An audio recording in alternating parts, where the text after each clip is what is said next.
Welcome to the No Guilt Mom podcast. I am your host, Joanne Crone, joined here by Brie Tucker. Why, hello, everybody. How are you? We're talking about like one of my favorite topics because it comes up so often in our balanced community and talking with so many moms in our lives. I mean, just yesterday, we were both talking to a mom, Brie, who was taking on so much at her work, where she was like volunteering all these activities.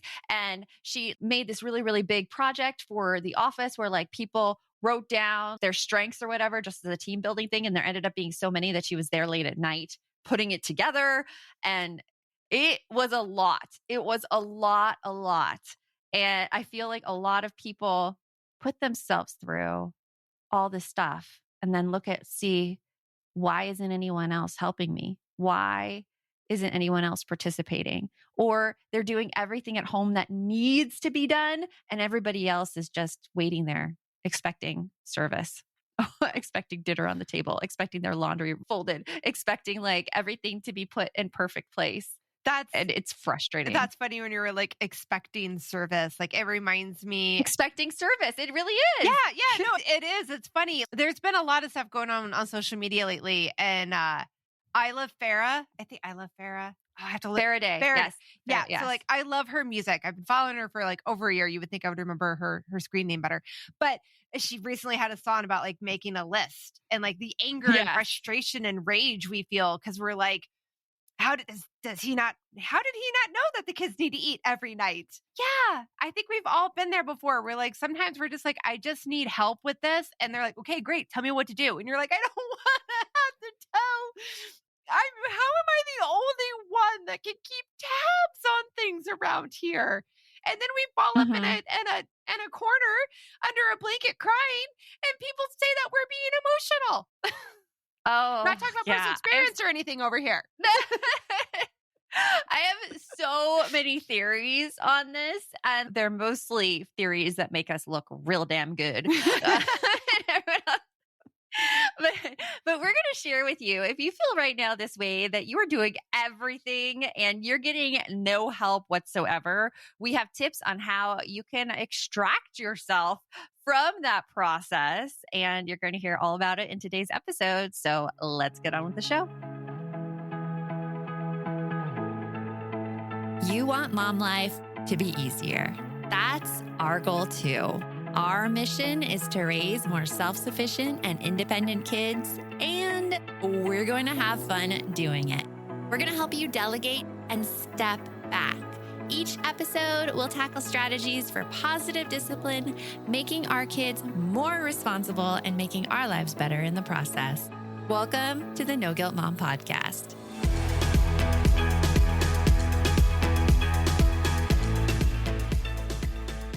So in today's episode, we are going to really dig into why you're feeling this way. And we're also going to give you 5 tips on how to get out of it. But we need to warn you right now, like you need to stick around for the 5th tip, because I feel like this is the most important one. And it's the one a lot of people want to skip over. I think it's funny the way you're saying this, because like when we were writing the outline for this episode, we were debating on where to put that tip.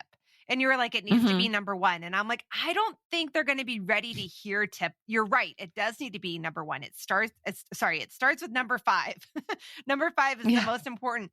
But the truth of the matter is, I don't think people are ready to hear that one just yet, because it is such a big mic drop.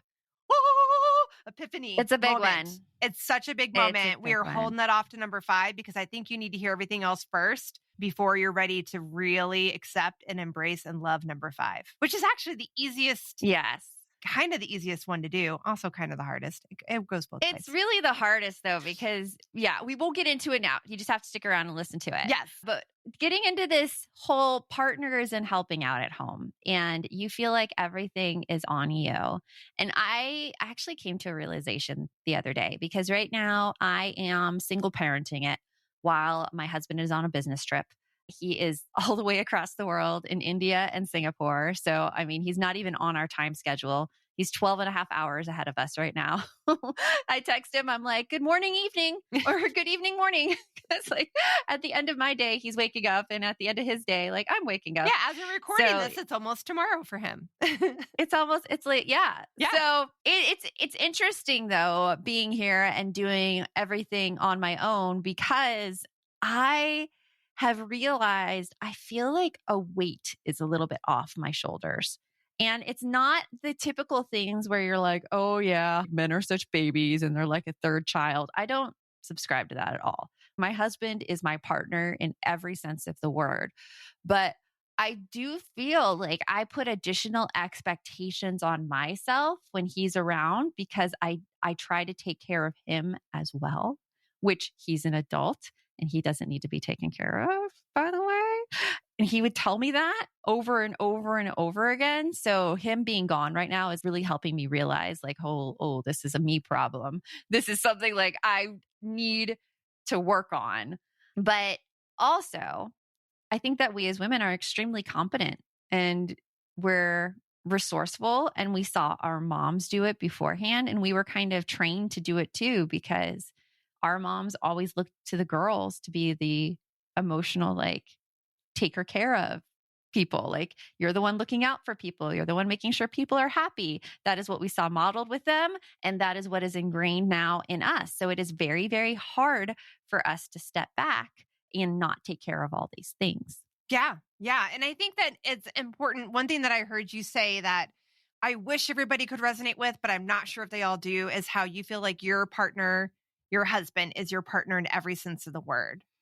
And I feel, and let's just say though, that's taken some work. Yeah. That was not always how it was. Right. And I think that some people, well, first of all, if you're a single parent and like it is just you in the home with your kids, a lot of times we're just like, damn, it all falls on me. It all falls on me all the time. School, chores, cooking, emotional labor, it's all on me. But it doesn't always have to be that way 100% of the time, 24/7. And we're going to talk about that. But I also think that sometimes we have a partner, and like you said, it has to come up with expectations. Like I could say I've had partners before where it was all up to me, and there was just no budget on that. There was no, like, I would ask for help, I would get it for like maybe within 24 hours, it would be gone again, because it was like, well, that's not you asked for help on Tuesday. Nobody said that I was supposed to help, Wednesday, Thursday, Friday, Saturday, Sunday, Monday, Tuesday again. And I think you would agree with me saying this, but that particular partner, it was an unhealthy relationship. Right. But I'm just saying, like, yeah, I think a lot of us are in those kinds of situations. Like, you feel like you are all alone for one reason or another. You feel like you don't have the help, and the help is there. There are things that you can do, because help doesn't always look like somebody else necessarily doing something. It's a lot of different pieces. So we're definitely going to like talk about that. But I mean, especially like when it comes to like helping out with things like that, emotional labor, that can look different based on how old your kids are and what you've got going on. But there are things that you can do to help lighten that load. There are. And there's also things to recognize though, whether it is a problem in the relationship or if it is a problem with just the helping and the assumptions that you're making about it. Like, these are two separate things. Yeah. Because I know that gets really confused sometimes, where in some relationships, for instance, it's not healthy. And there's a lot of stuff going on there that is not okay to be in long term. But a lot of people don't know that that's not okay. Right. And they accept it and they think that that's how relationships should be, because you just don't know any better. Or perhaps they watched too many romantic comedies back in the day and they think that they can personally save and change people. Yes. Again, no personal experience here whatsoever. None whatsoever. But that's an unhealthy relationship dynamic. It is. And of course that needs to be addressed.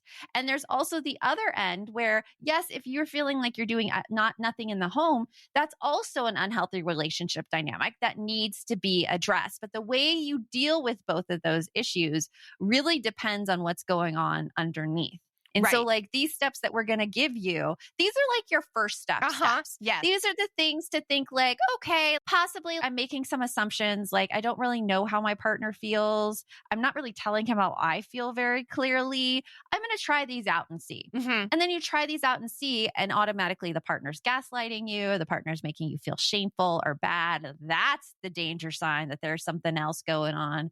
And that's when I would encourage you to look for some couples counseling to go even further into the relationship issue, because that's not okay for your partner to treat you like that ever. It's Yeah. not okay. But yeah, so we are just like going to give you guys 5 things because again, this whole and I feel like it happens a lot around this time of the year, the holidays. Like I call it like Mhm. you've gone over the hump of the roller coaster. October, November, December is like crazy time. And there is so much that tends to fall on that default parent that there are things that you can do. And we're going to share 5 things that you can do that will help ease the mental load and allow you to not feel like everything, and I mean everything, depends on you.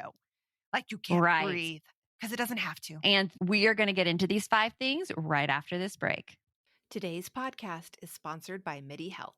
Hey guys, Bree here. I have 2 sisters. We're all within 5 years of each other, with me being the youngest at 44. Typically, when we get together, we sit there and chat about stuff like our hot flashes, or our raging mood swings, or our inability to sleep, which is making us pretty cranky. Yep, you have guessed it. We are all going through perimenopause and menopause together. And while I love doing things as a family, this is not one of them. I have to say though, lately I haven't had as much to vent about because I'm currently getting treated for my perimenopause symptoms. And I've got to say, it's been going fabulous.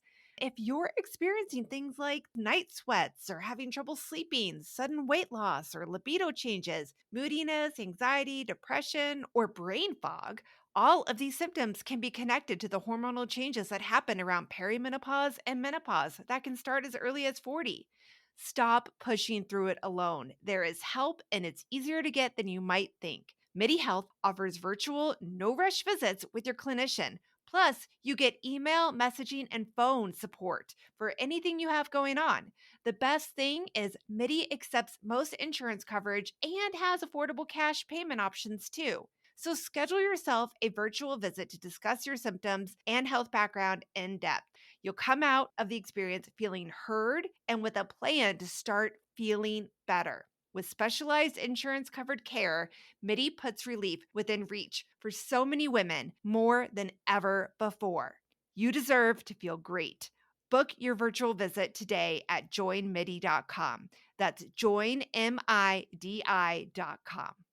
Support for today's episode comes from Honeylove. Honeylove has really revolutionized the bra game. Say goodbye to that uncomfortable underwire without sacrificing the lift that we so desperately need. For a limited time, you can get Honeylove on sale. Get 20% off your entire order with our exclusive link, honeylove.com/NGM. Support our show and check them out at honeylove.com/NGM.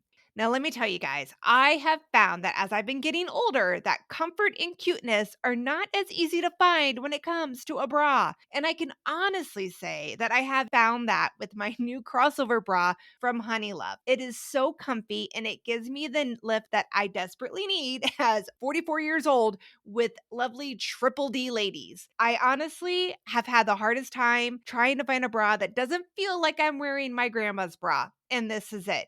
Honeylove's best-selling crossover bra is extremely comfortable. It is going to be your new go-to bra. It's definitely mine. It gives me all the support of a traditional bra with an underwire without that uncomfortable underwire. Plus, the mesh gives it some little sexy touches. Like I actually feel very cute when I'm wearing it. But it doesn't stop there.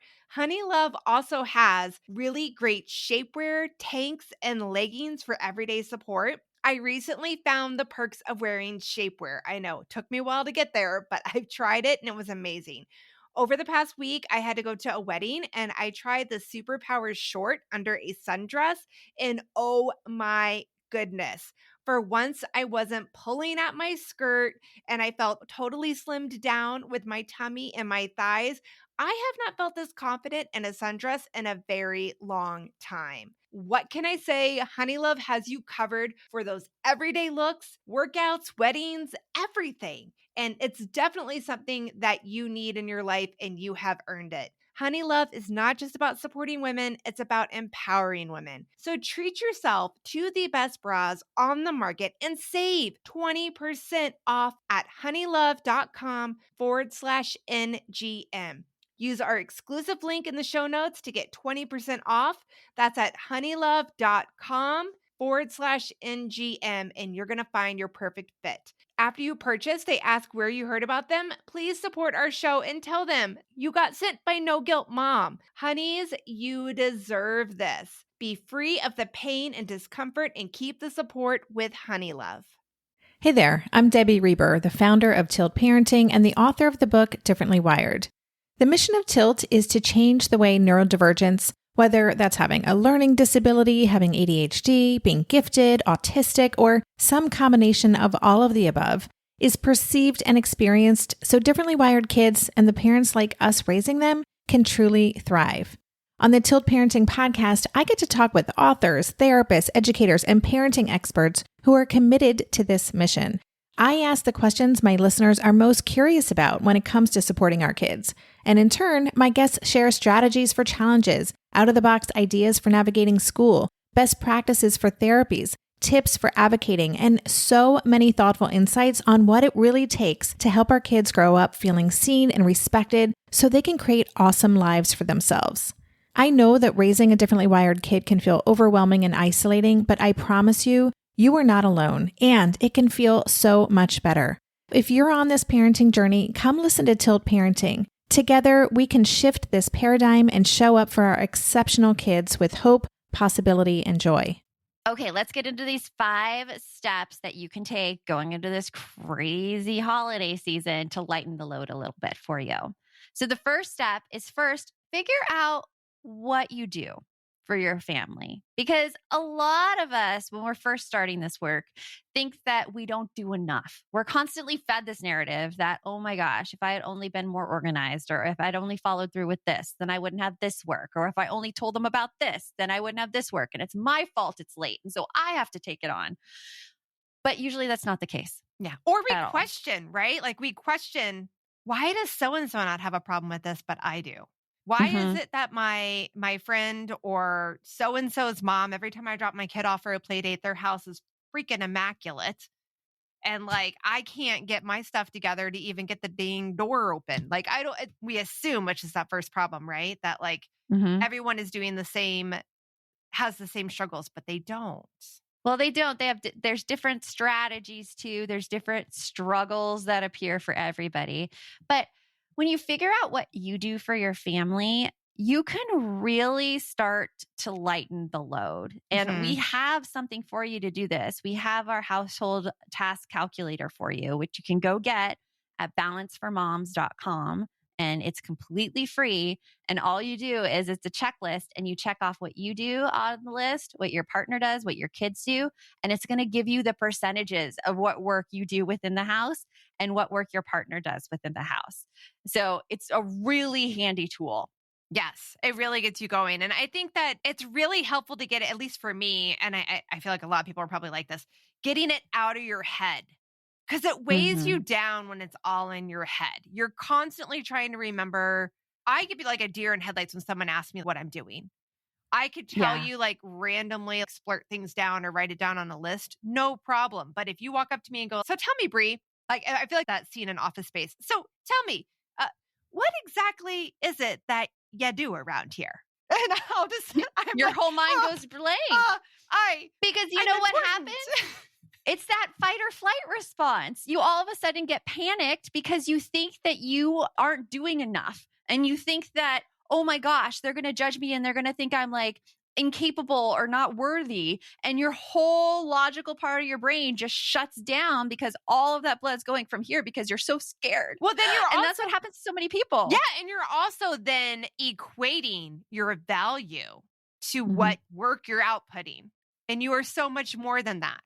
You are so much more than your productivity. So, Yes. I mean, it's a big deal. So I think that helps. Just a big part of it is just writing it out, getting it out. So putting it down on paper, looking at it, like Eve Roski talks about, the shit you do, writing it The out, shit you do list. getting it out. It helps so that you're not doing that exhausting process of trying to keep mental tabs on everything. Plus, nobody can help when they don't know what's rolling around in your head. You know what I just thought of that would be so cool and we What? should totally make? We should make a holiday task calculator where we put all the holiday tasks and people can click to see what percentage of the holiday tasks they do. Maybe I we think I'm gonna could. get on We that. actually I could have do a that. podcast episode where we did this. Like, Yeah. it was a little while ago. I remember doing it when we were recording together still in one house.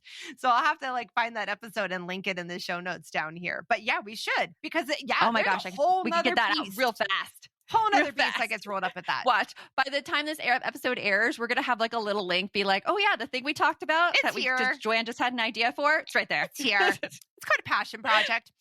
ADHD. It's ADHD It's a superpower. Go. It's a superpower. So, all right. Yes. So thing number one you can do is figure out what it is that you do in your family. Like, get it out of your head and note all the things that you do for your family. This is also going to give you a lot more confidence in approaching the next conversation because that fight or flight won't be there and you'll be like, wait a minute. No, I thought about this beforehand and I have numbers. No. I have numbers. All right. So our tip number 2, the second thing you can do, and this was a big one that I added as someone that has been both a single parent. Well, I've been the married without much help. I've been a single parent for years and then recently been remarried. And I can tell you from personal experience, you need help. You need support. So talking about it with other people, your family or your support system. And I say it that way because I feel like a lot of times when I'm talking to single parents, they'll be like, well, I don't have anybody else. But chances are good you do. You do. We just need to let them in. So like, first of all, if you have a partner, I've heard you say this over and over again on coaching calls, Joanne, and really, it's so articulate. It is so well said. Starting a conversation with, I bet you didn't know it, but I feel such and such when such and such.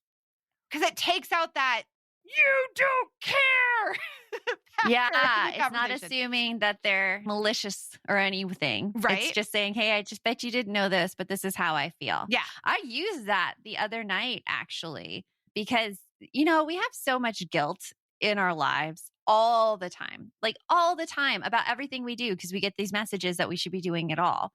And one of the thing that happened to me, we were doing a family game night. And I agreed to do this family game night, but I was pretty tired. I hadn't slept well. And my husband was just getting ready to go on his trip. So I was a little anxious about that. And he had just made me an old fashioned, which didn't sit well with me. And so I was a little dizzy. Oh, just to be completely honest about the whole situation. And so right before family game night, my daughter's like, let's play 2 rounds of this. I mean, it was all of us. And so we sat down and played all of us. And I did not agree to play 2 rounds. She just requested it. You're like, how would I get snuck into this?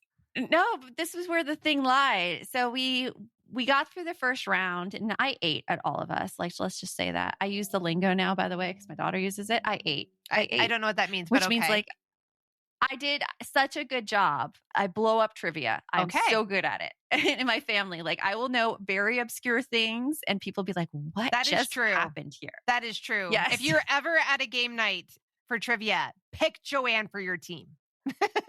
I'm the one who goes to cruise ship trivia and we're like, we're going to kill it. I'm not I'm leaning over. What was the question again? What was it? What? So my team won for the first all of us. And I'm like, okay, I'd like to stop now and go to bed and go read by myself.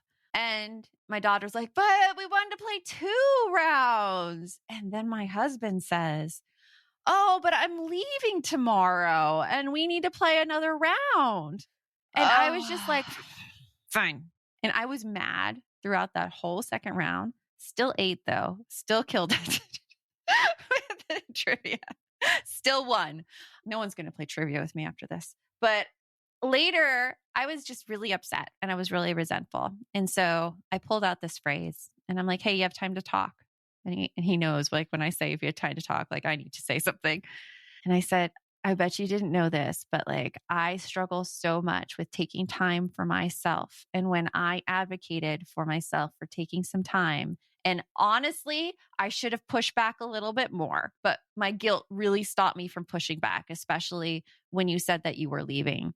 And I just felt so bad. And I love you so much. And of course, I don't want you to leave. And that's just what happened there and why I was mad. And he just stared at me and he's like, I'm like, say something. And he says, I'm listening to your feelings. And so it wasn't anything I needed him to do. Yeah. It was just a thing, like, I made him aware, and I also accepted responsibility for the issue too, because I could have been like, nope, I'm out. Yeah. Peace. Like, that was an option. Yeah. And So you know, and saying that works with your kids too, right? Mhm. Like, you could have said to your daughter, even, I bet you didn't know this, but when you asked to play two rounds and I didn't feel like I agreed to it, Mhm. I felt really mad about that. Yeah, but that guilt could really hold you back from advocating for yourself. And the more you let it out and the more you tell people how you feel, they're going to be the ones who support you in it. And they're going to be the ones who won't push you as hard next time and be like, hey, remember that last time? And I'm like, you know what? I do remember that last time. And I'm going to say, peace out. Come out. Peace out. So okay. So Peace you out. don't have a partner at home, perhaps, or you don't have a partner at home. Because if you have a partner at home, we really advocate you having You can this talk like that. conversation. And you can tell your feelings, and you don't have to be forceful. Yeah. You're just sharing how you feel in situations. And when you have kids, you can say, I bet you didn't know, but I feel blank when blank happens, or when blank doesn't happen. Like when you don't do your chores, like whatever it is, like you can have these conversations with your kids. So if you're a single parent and you don't, then realize you're not alone. You have friends, you have family, you probably have coworkers. The point is, you would be surprised how many people feel the same way you do, are probably having the same struggles as you, and might even have suggestions or tidbits or ideas on how they can help or things that have worked for them. And you'll never know if you don't reach out. I know it's scary to be vulnerable. It is really scary. It is scary, but do you know how much of a rock star you are already, that you have made it this far in life and kept all these other little human beings alive? You are amazing. Pretty incredible. You can do it. I promise. We have 3 more tips for you, including that last one, which is the biggest one of all. And we'll let you know it right after this break. Hello, you sentient ball of stardust. My name is Casey Davis. I'm a therapist, and I'm an author of the book, How to Keep House While Drowning, where I talk about ways to make it a little bit easier to take care of yourself when you're overwhelmed, stressed, have mental health issues, physical health issues, or maybe you're just in a hard season of life. Maybe you're looking for a place that you can come and listen to some practical advice. This is a podcast for all of the self-help rejects. We're going to talk about skills for survival and self-kindness. And I'm going to leave the pop psychology at the door. I promise not to tell you to meditate or to journal. We're just going to give you some really insightful conversations with hopefully some practical advice. So I don't believe you need to pick yourself up by the bootstraps. I don't want you to just try harder, and I don't believe that laziness exists. So join me over on Struggle Care, where we can find compassionate solutions that help us function a little bit better. When it comes to raising kids, there's so much to consider. Things like, what do we feed them? When do we feed them? How do they sleep? What does it look like to raise kind kids? How does their nervous system work? How do I keep myself calm? What are my triggers? There's so much that comes into play, and we are distilling all of that information for you at Voices of Your Village podcast, where we bring experts in the field of early childhood and education and psychology and across the board so that you don't have to comb the internet for information. You get to show up and hang out and have shame-free, judgment-free conversations and insights into what it looks like to raise kind, empathetic, emotionally intelligent humans. I'm Alyssa Blask Campbell. I have a master's degree in early childhood education. I'm a mom of 2, and I am walking this journey right alongside you doing this work. Come hang out with me at Voices of Your Village, and we can dive into real conversations with actionable tips. Oh, hey, everybody. It's us, Blair and Molly, your old pals from Toddler Purgatory. 2 moms who are also actors, who are also creative beings. who sometimes feel stuck. And this is our new podcast, Unsticking It with Blair and Molly. What happens when your creative spark just seems to disappear? Gone. Poof. Bye. See ya. What happens when life gets in the way of your creativity instead of nourishing it? That's what happened to Molly and me. We felt like the thing that drove us creatively stopped working and impending doom had in fact impended. Totally. So we decided to do something about it.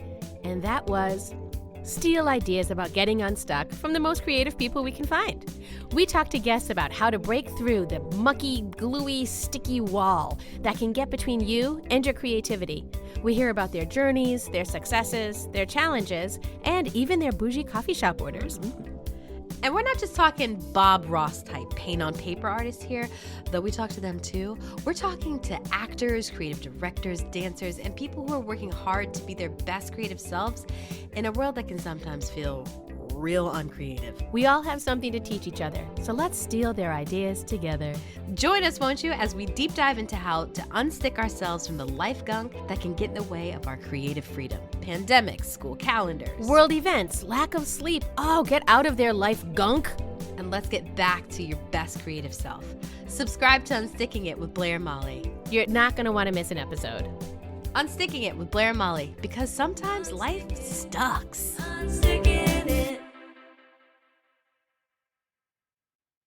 Our third tip for you is to redistribute the tasks that you have.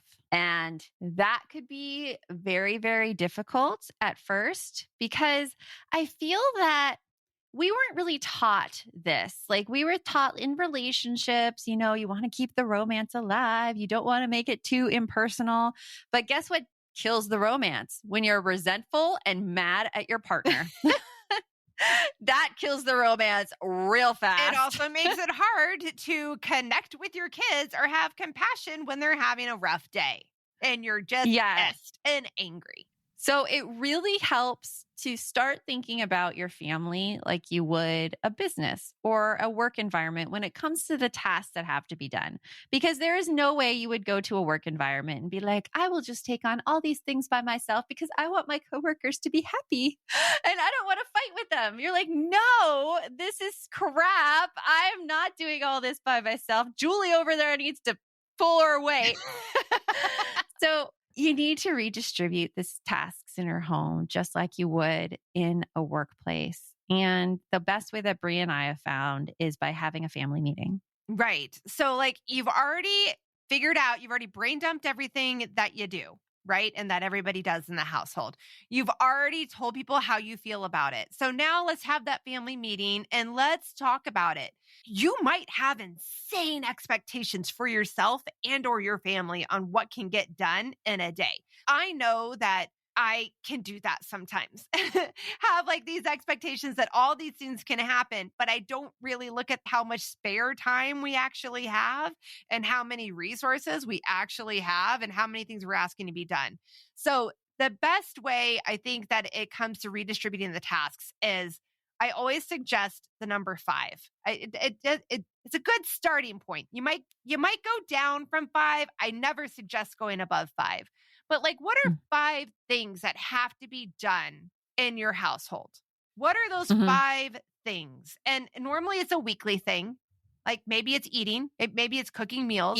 Maybe it's eating, dishes, trash. Okay. Eating, laundry. Dishes, trash, laundry. For us, it's also walking the dog because we don't have a yard. Oh, yeah. So our dog has to walk because we don't have a yard. But it's a task that none of us like to do when it's cold outside or when it's or when we're tired and we've had a long day or when we're sick. But regardless, point being is there are things that have to happen. But those don't all have to fall on you. So now let's talk with everyone together. We've established what those tasks are that have to happen every week. How is everyone going to help get it done? And that brings us into tip number 4, which is it's time to delegate the tasks. And when you delegate, definitely write down who has it. Oh my God, yes. Write down who has it. You'll forget. And there's actually a 4-step system that I like to use in my own house, which really, really helps. It is you have to write down who has it. You have to agree when it should be done by. this one alone is going to save you so much nagging, so much questioning, so much wondering if somebody forgot about the job. You have to write down what needs to be done. So if it's like unload the dishwasher or wash the hand wash dishes, that needs to be written down. And then there's a fourth step. When are we going to follow up? Because there are going to be issues that arise through this delegation. There are going to be questions people have. There are going to be things where they're not done the way you want them done or the way it's good for the family to be done. And so to prevent the whole like you having to be there all the time and you having to check on things and you having to do all these things, you need to establish a follow-up time. If you put this on for Friday, you'd be like, okay, how about we follow up at dinner on Monday night and see how it's going for everybody. Right. And then Monday night comes around and you follow up. And you know why that's helpful too? Just to throw this out there, who likes being the nag? None of us likes being the one that has to police everybody else. Like, I don't want that role. I don't want it. But also, who also likes being put on the spot? Like I was talking about earlier, the deer in headlights. What is it that you do around here? Like if I'm in the middle of doing a task or whatever, I don't want somebody coming over and being like, so I don't like how you did XYZ or you didn't fully finish ABC. Okay, Sharon, leave me alone. Like I will work on it. But I wasn't expecting to get, critiqued in this moment. And then that can cause resentfulness and anger. And then especially for kids, they tend to like just lash out. Like, fine, I'm not going to do it then. If I can't do it right. So, and the follow-up process doesn't go completely perfectly either. I mean, like I could tell you from experience, when I followed up, one of my children was like, we talked about an issue that was happening and it was specifically with the dishes because we agreed that dishes had to be cleaned off each day. And one child was like, well, I don't feel like I need to do it when there's like only 4 dishes there. 4 dishes is fine there. That's fine. And so that was something that we were able to discuss and be like, is 4 dishes fine? Is that okay? But then the other child completely took it personally and was like, well, I'm just too busy to do that. And I'm like, oh, okay. And when that happened, I was like, we're going to take a pause right there. But we also need to discuss how the process of this conversation worked, because I feel like I came to you with a concern and you dismissed me right away and got mad at me. So we need to talk about this. See, and you had a good place to have that conversation because it didn't just happen on the willy-nilly. So one other thing we wanted to talk about with this delegating is that it doesn't always have to be done by someone in your family, because you can delegate tasks outside. And I feel like both Brie and I feel like this isn't talked about a lot because we feel shameful for using our quote unquote hard-earned money for something that we could save money on. And I think that we have just gone too far in that direction of saving money, where saving money means putting it on our shoulders so that we're the unpaid labor instead of using the money so that someone else could do it for us, who could do it faster and better. Oh, 100%. Yeah. Yeah, because we're being the unpaid labor then. Yeah. Like it's putting it on us instead of having someone like who has a system and a lot of things batched all together can do for us instead, like DoorDash. No, I was just saying before we were recording, like when I was single and it was just me with the kids, there were big shifts in my life when I became a single parent, because I had a I only worked like part-time when I had my kids. So I only had like part of what I had to do. All of a sudden I'm working a 50, 60 hour a week job. My kids are in childcare all the time. And I still have to do everything else myself. So like, I would feel bad that there were some nights we would just do drive-through on the way home. And I didn't say anything because I'm like, I'm a bad mom. We're doing fast food so much. But I needed that to save my sanity. I needed that because I couldn't come home at 7:00 with my kids when they're in like 5th and 6th grade, spend an hour cooking dinner and had just to have us all be exhausted, angry, snippy, and then have to put them to bed right after they ate because there was no time. And telling yourself that we're here to tell you it's okay. It's okay. It is okay. It's okay. Matter of fact, it's brilliant. People women don't admit this enough, how much help they have. And like, I have a lot of help. I have house cleaners. They come in every 2 weeks and they make the house beautiful. So much more beautiful than I could ever do myself. I love them to pieces.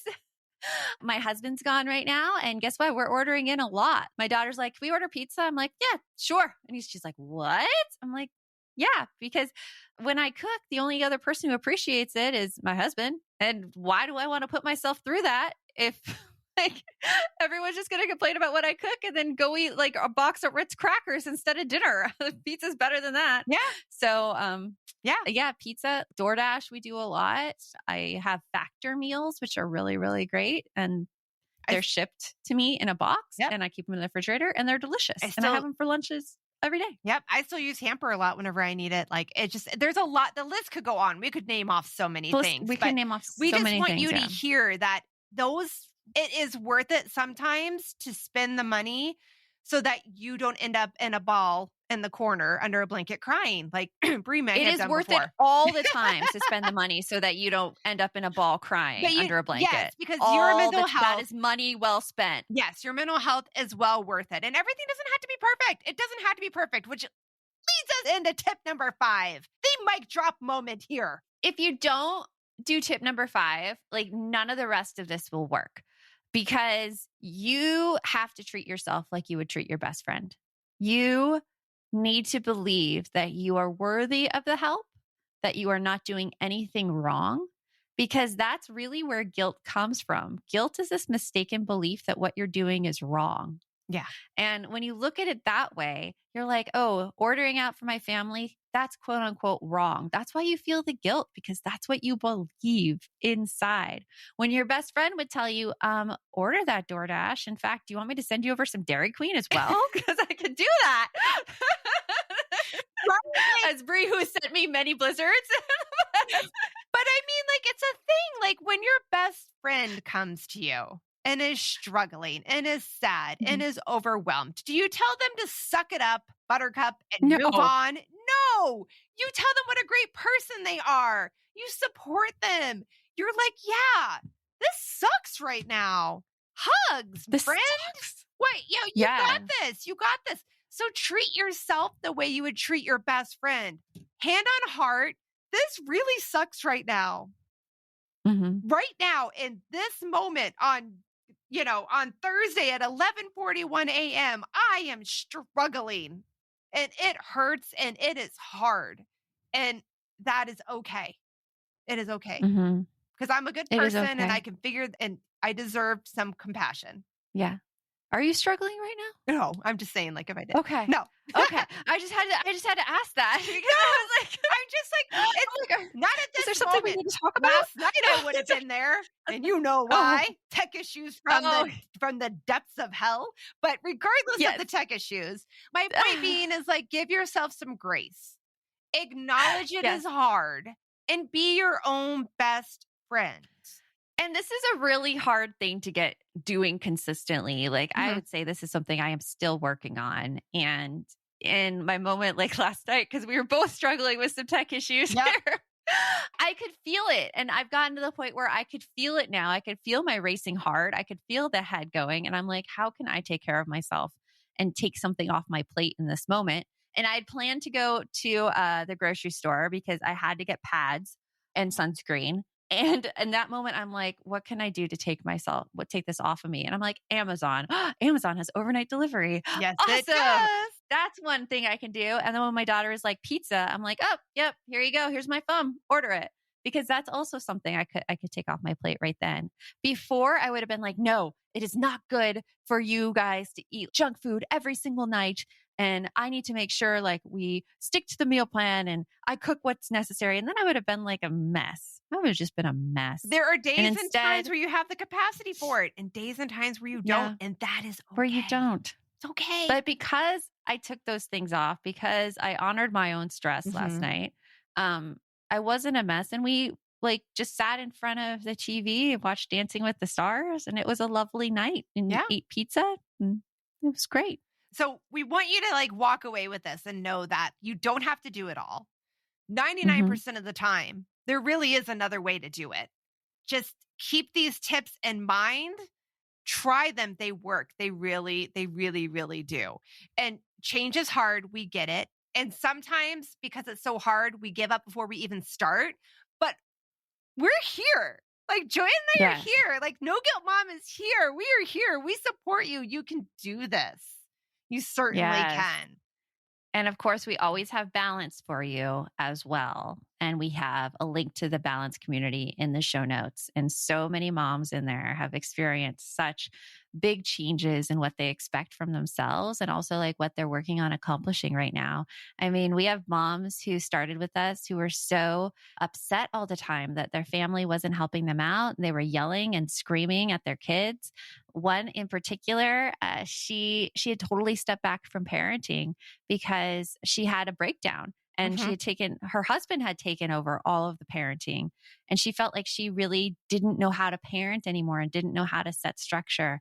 And now she just has such a stronger relationship with her kids. She just posted in Balance the other day about how her kids were sitting on the bed, talking with each other, not fighting, discussing the fairness over sharing like a box of some snacks. I remember it was like some kind of snacks, but now she's looking forward in her life and she's setting these bigger goals about how she could expand her organizing business. And because she was able to be in balance and get that parenting piece in her life figured out, now we're able to help her elevate her goals and to really show her kids what it means to live a full life instead of worrying about it all the time. So that is there for you as a resource. We have a link in the show notes. There's so many so many links in the show notes, so many resources for you people. So many. So many. So remember, the best mom is a happy mom. Take care of you. We'll talk to you later. Thanks for stopping by.